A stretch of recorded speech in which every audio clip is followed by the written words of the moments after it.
Yeah, so this is the Moving to Mexico Toolkit. And for those of you who are hopefully familiar with it, if you've gone to check it out, it kind of has different, um, like, we have the broad overview, right? So we have the interview from Oscar Leon, which is one of our Dreamers Abroad series. But the majority of the document is actually put together by different people who are already living in Mexico. So we have a section for Bricia, who you heard from by Jorge Luis, from Jess, who also added images. And of course, we also have Team Oda in there. So the very first broad overview is the interview with Oscar Leon, who works in IT and lives in Mexico City.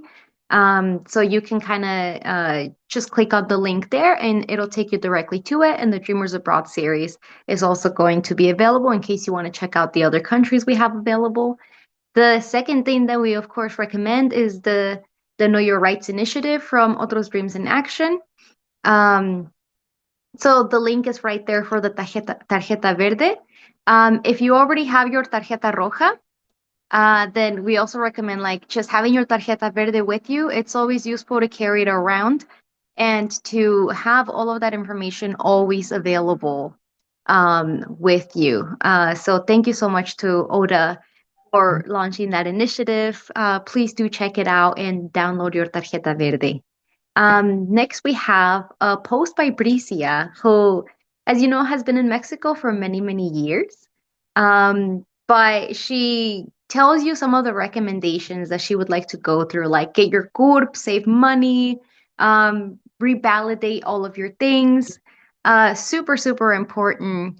Um, it's it's very possible to do a lot of these things online. So do not be too worried if you are still in the United States. Luckily, I think the Mexican government is becoming more online and more available. So you can actually get a lot of the necessary things from there. And if you cannot, if you're like me, I have an issue because I was adopted. Um, and so I cannot get my INE.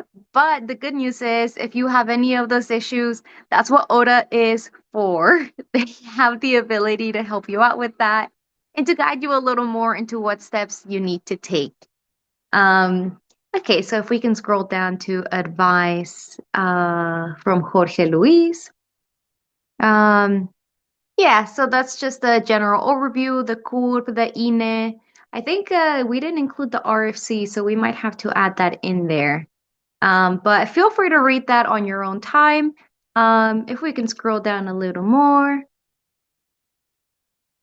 Awesome. Yeah, all the way to the next one. Yeah. So this is a pretty exciting part. So Jess actually recently moved to Mexico, as you know, and I think one of the most asked questions that we get is like, ¿qué voy a hacer like con mi gatito?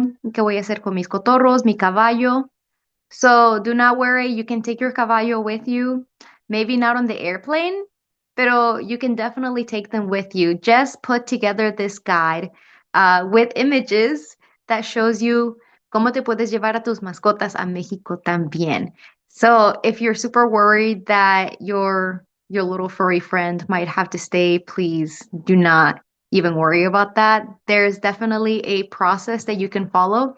And I would say, like, cuando yo me vine a Alemania, me traje mis tres cotorros, which are a protected species internationally. So if you have parrots, like birds, that's going to be a little tricky. But if you have a cat or a dog, then I think it's relatively straightforward and not too expensive. Um, Justice part is also, it includes a lot of pictures like the INE images, what to expect, cómo se ve. I think that's very useful because I am a visual learner. Yeah, getting your RFC. Super, super important. Yo ni siquiera sabía like what is the RFC until Jess added into it. And I guess it's super important in Mexico. Once I become a grown up, I think I might consider going through this process. But for those of you who are in the process of going to Mexico, like please do check this out. Um, Official government links, always important.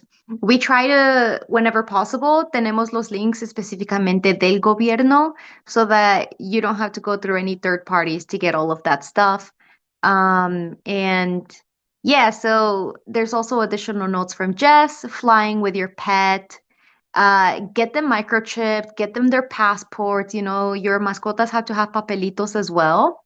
So you don't want to have the situation where like your pet also doesn't have all the right papeles. So prepare, ask questions, reach out to us. We want to make sure that not only you, but also your family, your entire family makes it in one piece. The document is going to, add pictures about pet food. The document is available in our Facebook. It's also available if you do not have access to the Facebook. You can directly message us, and I'm always happy to send it along your way. And we are going to put the link in the chat as well. We also have the Moving to Mexico Toolkit number 2 by Madai. So, Diary of a Native Foreigner, I think, is like the OG going back to Mexico influencer story. I think it's really incredible the way that Madai has created this narrative. And it's also, I think, there's there's a very real aspect to everything that Madai talks about. There isn't so much like anytime I go back to Mexico, there's like canciones de Juan Gabriel or de Pepe Aguilar, and there's like a lot of chillar and stuff like that. Madai is like, here's the reality, like here's what it's like. So if this is something that you prefer, then definitely check them out. They also are involved with DOTA. They have Instagram, TikTok, YouTube, and they're constantly updating. So definitely worth going to. Then at the end, we do have other helpful links. Um, Traveling with pet FB groups are also good. Um, Expats in Mexico group if you want to make friends uh, who are American, because maybe your Spanish isn't too great. Uh, pero mientras you don't want here. Okay. Yeah, so let's go down a bit more. Oh, yeah, so the bars of inadmissibility, also important to know if you leave the United States and you did not have legal presence for um, over, I think, 180 days after the first 180 days, depending on your case, because I'm not an immigration lawyer, after the age of 18, then you might have triggered a ban of bar of inadmissibility.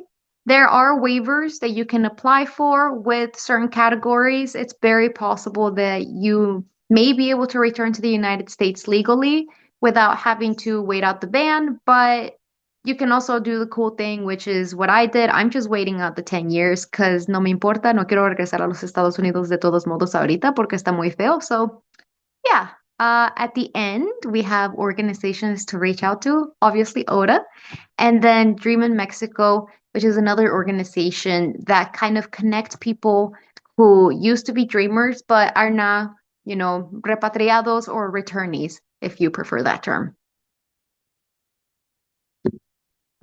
All right. Do we have questions to the toolkit?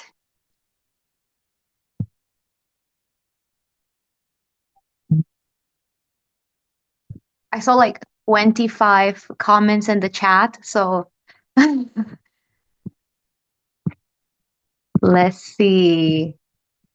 So Jess is going to add pictures about pet food, which is excellent.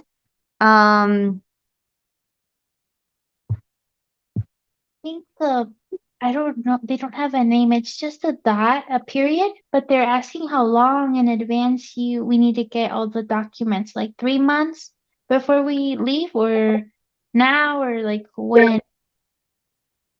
Honestly, just now, just to have them.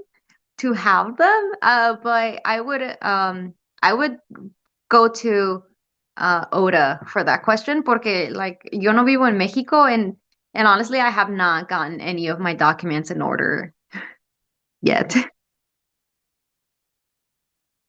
I would would say send jump in really quick just because I'm in the process of, but you can book one appointment at the Mexican consulate in wherever you're living in the United States, and one appointment can get you like all these documents that you need. So I just recently went last week and got like my Mexican consulate, renewed my passport, INE, all of that. So the every consulate is different. Some do like a WhatsApp type of appointment arrangement. Others you can go directly to the website and you almost have to you have to be really good with and patient with the tech because the tech navigating the appointment consultation for the Mexican consulate here where I live took me like 45 minutes to book because it was very glitchy. But once you know you got through it, then that one appointment got me through getting all the documents needed. So just wanted to put that out there. I know each state is very different, but there is a lot more accessibility now because of what's happening. So I'll turn it back over to you, Monsi. Thank you. Well, that was actually it on my side. I did post the link to the document that has the links to all of our toolkits, just in case you may be considering like, oh, quiero ir a México, pero maybe después like quiero ir a Alemania or something like that. We have toolkits that we are constantly updating. They are for Mexico, Spain, Germany, Canada, the UK, and we are working on one for Guatemala and hopefully one for New Zealand. But you know, they can take some time because we are all volunteers. So we would, of course, welcome some feedback in terms of the toolkits, like what parts were useful, what parts maybe were not as straightforward, and what parts are still nebulous. So where you still have questions, so that we can better the way that we have created these toolkits. We would really, really appreciate your input on it. Well, thank you so much. This has just been really wonderful to hear from everyone's experiences, expertise, and just like realities. I think it's really grounding and humanizing to have this space where we can just be very open in regards to what the transition to relocation has been. And yeah, just have really honest and frank conversations. So, with that, our recorded structure session of this webinar has concluded. And so I'll go ahead and stop the recording.